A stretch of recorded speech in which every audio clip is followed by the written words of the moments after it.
നമുക്ക് പോകാൻ പറ്റിയില്ല, ടിക്കറ്റ് കിട്ടി. ഞാനും സോനും കൂടി പോകാമെന്ന് വിചാരിച്ചിരുന്നു. അപ്പോഴാണ് എല്ലാവരും പറഞ്ഞത് എന്നാൽ ഞങ്ങൾ വരുന്നുണ്ട് എന്ന് പറഞ്ഞു. എന്നാൽ പിന്നെ അവരെ അങ്ങോട്ട് കൂട്ടി, അല്ലെങ്കിൽ വീട്ടിൽ കടന്നുറങ്ങാൻ പറ്റൂല. അങ്ങനെ ഫാമിലി ആയിട്ട് എന്ത് ചെയ്തു, ടിക്കറ്റാണ് ബുക്ക് ചെയ്തത്. അപ്പോഴാണ് ഫാൻ ഷോക്ക് പോയ ടീം അപ്പുറത്ത് നിൽക്കണത് കഥ പറഞ്ഞു തരാൻ വേണ്ടിയിട്ട്. ഞാൻ കുറേ ഒച്ചയും വെള്ളം ഉണ്ടാക്കിയിട്ട് ഓടി പോകുന്നത്. പിന്നെ എന്തിനേതിനായിട്ട് ഞാൻ തന്നെ വേണം. എന്നാൽ മെയിൻ നമ്മളൊരു യാത്രയ്ക്ക് പോകുമ്പോൾ മെയിൻ ഡ്രൈവറായിട്ട് ഒരുത്തുണ്ടാവില്ലേ, അതാണ് ഞാൻ.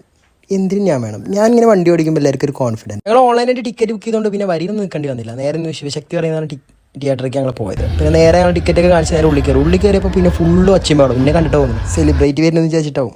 പിന്നെയാണ് ഞാൻ എപ്പോഴും ഇങ്ങനെ ആലോചിക്കാൻ തിയേറ്ററിൽ പോയി കഴിഞ്ഞാൽ ഇത് ഇങ്ങനത്തെ ഒരു എപ്പോഴും ഒരു പരസ്യമുണ്ട്. ഇതുകൊണ്ട് വല്ല കാര്യം മലയാളിക്ക് അതിന് നേരെ ഓപ്പോസിറ്റ് കൊടുക്കേണ്ടി വരും. ചെയ്യണമെന്ന് ഓർത്ത് നോക്കി, ചിലപ്പോൾ അത് കുറേ ഉണ്ടാവും.